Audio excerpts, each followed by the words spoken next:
Hello everyone, welcome back to Mortem Files. Today we're diving deep into another chilling case study, so stay with me as we uncover the truth. The entire Addams family was moving toward the train tracks. None of them had any fear, emotion, or anything at all in their hearts. And at that very moment, a train was rapidly approaching them. The police had found many disturbing things in their house, but the most disturbing thing they found there was Anwar's self-written diary.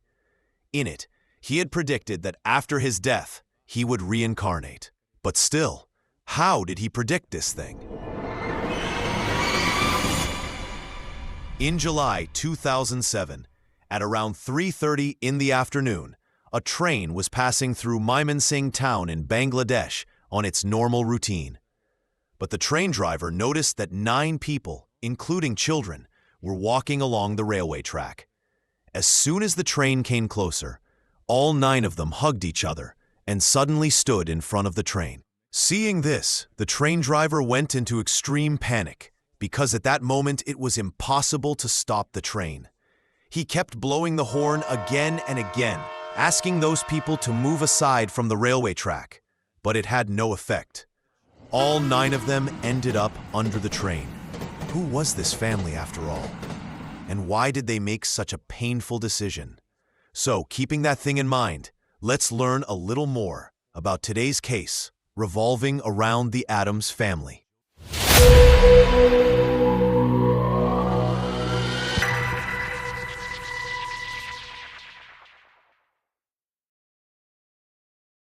Anwar Darvesh was quite a mysterious figure, and nobody knew when he was born or where he came from. In fact, Anwar wasn't even his real name. He used to be a member of the Pakistan Army, but that changed when he took retirement just before the 1971 Bangladesh Liberation War.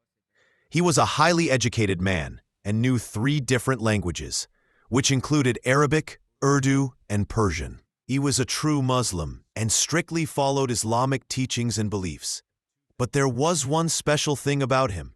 He claimed that he could see the future. Because of this, people from far and wide used to come to meet him at his house, and they called him Darvesh, meaning saint. That is how his name changed to Anwar Darvesh. Using his Islamic knowledge to influence people was not a difficult task for him. And because of Anwar's supposedly supernatural powers, people would share all their troubles with him, in the hope that Anwar would give them solutions to their problem. Hearing about Anwar's supposed powers, you might think that he must have been very rich or that he belonged to a wealthy family. But the reality was completely the opposite. Anwar and his family were not in good condition at all. In his family there was his wife Henna, 5 daughters, and 2 sons. Among the daughters, Rahat and Shabnam were quite young, while the other 3, Akhtari, Murshida, and Maroon Nisa, were older. Anwar's eldest son was good in studies and dreamed of building a career through education. And Arif, who was Golem's younger brother, also wanted to follow in his elder brother's footsteps. They all lived in the Mymensingh district of Bangladesh. Because the family was so large, Anwar carried a great deal of responsibility on his shoulders. But unfortunately, after leaving the army, Anwar neither had a source of income nor the money to support his family. Whatever little money came into the household was entirely from his followers, the people who visited him to share their problems and left behind small donations. But even with his reputation as a saint, it was still not enough work nor enough money to properly feed his family. In an effort to support them, Anwar came up with an herbal oil called Heem Kushum. He claimed it had medicinal properties, strong enough to cure baldness. How much truth there was to this claim, we cannot say. And neither did he have any proof to back it up. But remember, this was 40 to 50 years ago. People in those days used to believe in things very quickly and very easily. That's why Anwar's hair oil spread like wildfire, not only among his followers, but also among non-believers. Everyone began using it, and as a result, Anwar started earning a good amount of money. After so many years, he was finally able to take proper care of himself and his family. And he was very proud of that thing. Anwar and his family were living a very cheerful and happy life. But perhaps fate had something else in store, because soon the family was about to face a great shock. In 1985, Anwar's hair oil sales were at their peak, and thanks to word of mouth, its popularity was growing rapidly. But at the same time, the oil also began attracting unwanted attention. Anwar sold this oil in an informal way, directly to both his followers and non-believers alike. Anwar neither had a patent for the name of this oil, nor for anything related to it, and he also had no evidence to prove its credibility. So when the authorities found out about this hair oil, they immediately imposed a ban on it. After the ban, Anwar's family was deeply affected because this oil had been their main source of income. And after this, their family was back to square one. But instead of looking for solutions, they began putting all the blame on their neighbors. They felt that the people around them must have been extremely jealous of their success. They believed it was their neighbors who had informed the authorities and caused the ban on Anwar's hair oil. Because of this mindset, Anwar and his family began to harbor a deep hatred toward their neighbors and the local people. And they kind of cut themselves off from society. Anwar's family was going through immense sorrow and hardship. And because of their worsening condition, along with the growing hatred toward the people around them, gradual changes in their behavior began to appear. Because of this, they were slowly drifting away from the teachings of Islam. It was as if their circumstances had forced them to question their own religion. They were disappointed that despite so many prayers and so much worship, Allah was not showing them mercy. This way of thinking was pushing them into a dark place. During this time, Anwar also began studying other religions such as Hinduism and Christianity. He wanted to see if there were any similarities between Islam and other religions, and by this time, his behavior toward other people had changed drastically. It was clear that Anwar's family had now become very strange personalities. In 1993, when Anwar's elder son, Ghulam Mohiuddin, went to Dhaka to complete his studies and support his family, his friends began noticing some odd things about him.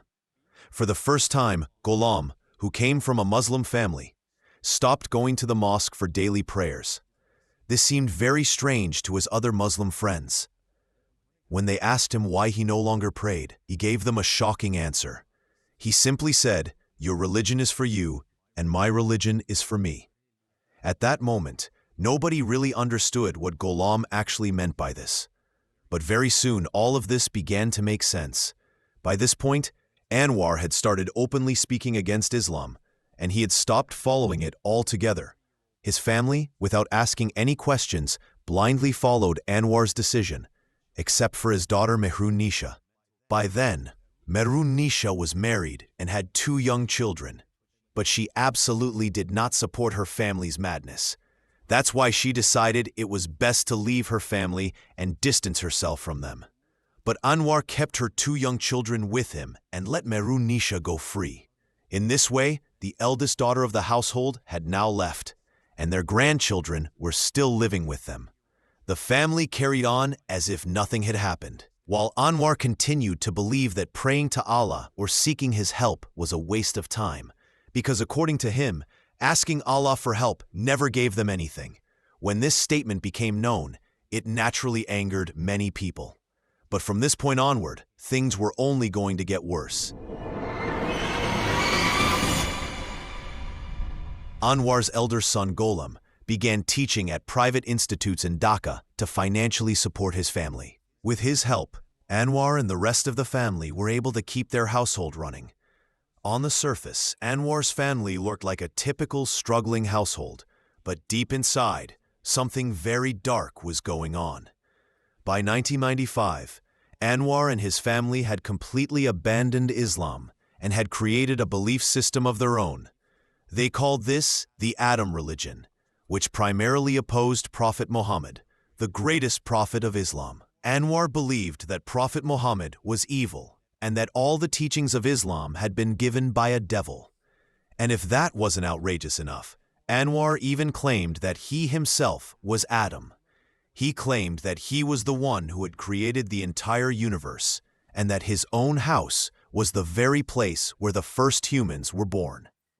Anwar told his followers that in his previous life, He had been born in the city of Multan, Pakistan, where people tore him to pieces because he had told them that he himself was Allah. Along with Islam, he also called other religions, like Hinduism, Christianity, and Buddhism, false and evil religions propagated by Prophet Muhammad. And according to him, the only true religion was the one he called Addams religion. No matter how strange all of this may sound to us, Anwar, his family, and all of his followers believed in it with absolute conviction. Without any hesitation or doubt, they accepted these ideas wholeheartedly. Now, it's very clear that if you speak against any religion, the followers of that religion are bound to get angry with you. And the same thing was happening with Anwar and his family. Because of his claims, people had begun to hate him deeply. But no one ever pointed fingers at him, hit him, or insulted him. Maybe they used to curse him, but they never physically harmed him, because they were simply creeped out by him, his religion, his family, everything. Now, no one talked to him, nor did anyone try to cross his path or guide him towards the straight path by telling him that these prophecies or teachings had been written centuries ago, and that they were meant to help people stay on track or become better human beings. And as for people hating them, it didn't matter at all to Anwar, his followers, or his family, because by now, those people had become completely fanatic, only to fulfill the teachings of their religion, Adam, or what they called the Addams religion. Their only goal in life was to follow this Addams religion. That's why they had now dedicated their entire lives to Adam and his beliefs. A once normal family had transformed into a cult, one that people didn't even want to look at. But eventually, Anwar died to cardiac arrest. Anwar's death was a big deal for the entire family, but they didn't have any time to mourn because they had to fulfill his last request. In fact, Anwar had already told his family beforehand that he was going to die, and he made it very clear that once he passed away, no Islamic rituals should be performed on his body. He had prophesied that after his death, he would reincarnate into his eldest daughter, Meronisa's son, Maula. But for that to happen, it was essential that Anwar's body be buried inside his own house. So right after his death, his family began preparing to bury him, and they started digging his grave within the walls of their home. But this grave was dug in a completely wrong way. If you've ever been inside a graveyard, you might have noticed that all the graves are placed in a certain order. And if you looked even more closely, you would have seen that every grave is aligned in the north-south direction, because in Islam, the west is considered a sacred direction. It is considered a sin to place a grave in that direction. But following Anwar's command, his family was preparing to bury him in such a way that his feet would be facing the west. In Islam, this was seen as a grave desecration. And when the local people found out about it, they were furious. The people threatened Anwar's entire family, warning that if they buried him against Islamic traditions, they would burn the whole family alive. Naturally, this terrified them. But even then, Anwar's family was so determined to fulfill his last wish that they declared to everyone that they were no longer Muslims. They were actually Christians. But at the local church, people, and especially the local Muslims, confirmed that Anwar's family had never actually converted and that they were lying. Once the truth came out, the neighbors themselves took the responsibility of ensuring that Anwar's body would be buried properly in the graveyard, according to the rituals. And that's why they took Anwar's body away from his family. And now, according to Anwar's own words before his death, his dream of reincarnation was shattered. But because of the lie they had told, that they had converted to Christianity, people constantly bullied and harassed his family. Anwar's family was now living in a society where they were treated even worse than outcasts, and everyone around them was hostile. Witnessing all this, even the followers of Anwar's so-called Addams religion began abandoning the family. But then, in the year 2000, something strange happened. A woman named Lena came to live with Anwar's family. And this woman named Lena was also a blind believer in the Addam religion that Anwar had created. She followed it with complete devotion. Her faith in this religion was so strong that she was even willing to endure the same torture that the neighbors inflicted on Anwar's family. Anwar's family had to face a lot of anger from the whole society. But even after all this, Anwar's family kept following the path he showed them. Even after everything, they continued to walk on the path guided by him. But every single day for this family was becoming worse than the one before. And in 2004, something happened which put the final nail in the coffin. You see, Anwar's son, Ghulam, was working at a university in Dhaka under a false identity. Because his family's name had become heavily disgraced there. But unfortunately for him, some people eventually discovered the truth about his real identity. And after finding out that he was anti-Islamic, they murdered him on 10th September 2004. Ghulam was the only breadwinner of the Addam family, the sole person providing financial support to them. And after his death, their condition became worse than that of beggars. Because at least a beggar can receive some charity, but they didn't even have that opportunity. After Ghulam's death, when no money was coming in, his younger brother, whose name was Arif, went to the people in his community and asked for forgiveness. And he admitted that yes, their entire family was still Islamic. After this confession and asking for forgiveness, they were granted permission to bury Ghulam's body in the cemetery.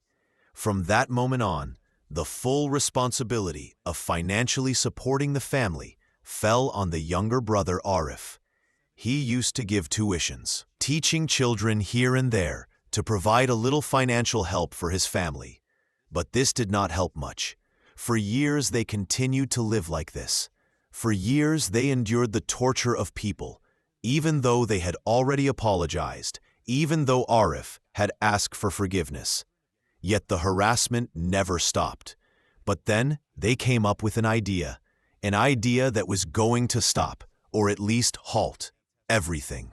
Exactly 7 years after Anwar's death, on 11th July 2007, the entire Addam family, along with their follower, Lena, was walking towards the train tracks near Mymensingh. In their hearts, there was no fear, no emotion, nothing at all. It was as if the entire Addam family had stopped thinking, stopped feeling, and together, all of them kept moving towards the railway tracks. And at that very moment, a speeding train was approaching them. Seeing so many people standing so close to the tracks, the train driver was shocked. He kept blowing the horn again and again, urging them to move away. But those 9 people stood there like ghosts, frozen in place. And then the train plowed through all of them at that spot. The train did not stop. It kept moving forward, crushing the dead bodies beneath it. Among the victims were Anwar's 60-year-old wife, Hina, his 4 daughters, 2 grandchildren, his son Arif, and their devoted follower, Lena. Their bodies were so brutally disfigured that recognizing them was almost impossible. Their body parts were scattered all around, and one person's hand was found lying almost 3 kilometers away. All of this was witnessed by the crowd present there, and what they saw left them terrified. Everybody knew that Anwar's family was strange, dark, and different, but nobody ever saw this coming. আমরা যে ছিলাম এখানে কোনো লোক ছিল না, আমরা 11 জন লোক এখানে। আর ওই সময় আমরা দেখছি যে জামালপুর থেকে একটা জিএম ট্রেন আছে, পশ্চিম দিক থেকে ট্রেন আসলে খুব হরেন বাজে। তো আমরা খেয়াল করি না ট্রেন হরেন অনেক সময় বাজা। পরে যে গাড়ির লোকজন চিকিৎসা করতেছে ওটার লাগে আমরা দেখি জানেন 7-8 জন লোক দেখা যাইতেছে বুলে বসে এই জায়গাটাতে। পরে ওইখান থেকে আমরা দূরে আসলাম, আসার পরে দিয়ে মনে করেন যে আপনার প্রায় 70-80 ফিট পর্যন্ত দূরে আসছি। আসার পরে দেখলাম যে আপনার গাড়িটা চাপ লাগলো। যে সময় আমি দেখছি আপনার ট্রেনের ইঞ্জিনের নিচে গাড়ি রাখানো, আপনার 3-4টা লাইট জ্বলে আর নিচের লাইটগুলো খুব। After their deaths, only one question haunted everyone's mind. Why? The answer to this why was deeply unsettling. When the police began their investigation into the family, they discovered several disturbing things inside their house. The very first thing they noticed was that, before committing mass suicide, each member of the family had dug their own grave. Inside their house, An empty coffin was also found. In their bedrooms, Anwar and the other family members had kept personal diaries filled with disturbing writings. In one such diary, Anwar's second oldest daughter, Murshida, had written that by sacrificing herself, she would free the entire world from the Prophet Muhammad. She believed that after their deaths, the world would be reborn into a new beginning. And she wrote that through this sacrifice, all people would be freed from the oppression that plagued the world. Murshida also described how they had been tortured for years and how the entire family had been living in misery ever since her father's death. She claimed that when her father's spirit returned to her body, she finally regained her peace. Now, this part was, or still is, kind of confusing for me, because Anwar's reincarnation was only supposed to be possible if he was buried in the exact way he had instructed. But that didn't actually happen. So my question is, why?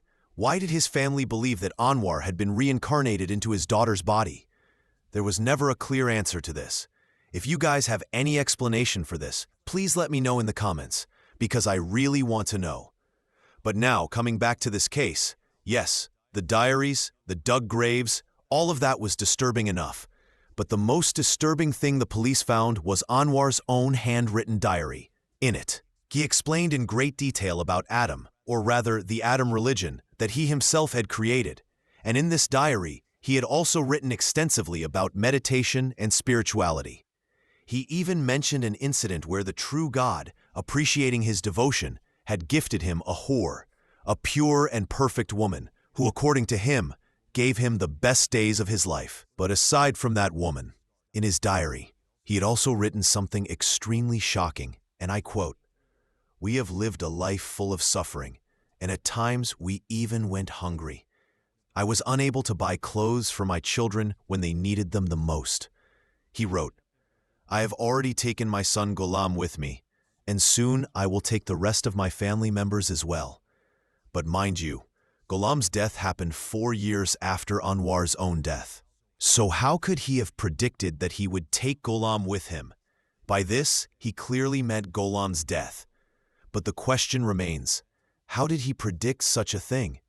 And exactly as he wrote, the very next death in his family was indeed that of his son, Ghulam, the very one he had mentioned in his diary.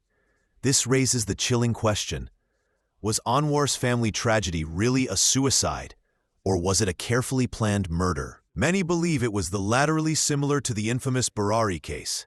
After this horrifying incident, only one daughter of Anwar's, Merun Nisa, who had left the house long before, was the sole survivor. To this day, no one truly knows what this so-called religion was, or what it really meant, or why these people believed in it. Why did they take their own lives? However, researchers believe that Anwar's family gave this religion a name only because they were suffering deeply and were constantly harassed by the people around them. And that is why they held on to this religion, because it gave them some form of hope. To shield his family from constant suffering, Anwar created this religion. As I mentioned earlier, it was centered around meditation. He designed it for his family so that meditation would help them calm down and find a sense of peace. If we look closely, the Adam religion, or Adam religion, was in many ways the exact opposite of Islam. This makes it possible that Anwar's family, throughout this entire time, was in fact worshipping the devil or Satan. And when we connect the religious aspects of this case, this is exactly what Anwar's family was also doing. Whatever the true reason behind their deaths may have been, whatever the real motive behind their decisions, one thing is certain. It is fascinating how this case draws similarities to the Barari case. In the Barari case too, the family believed that there would be a reincarnation. And here in Anwar's case as well, they believed the very same, that there would be a reincarnation. And after that, they believed their entire life would become better, that everything would finally be good. But sadly, just like in other cases, many innocent lives were lost here as well. Especially the children, who had nothing to do with any of this. For now, this case ends here. Stay safe, stay kind, and keep your eyes open, and your secrets closer. I'll be back soon. Goodbye.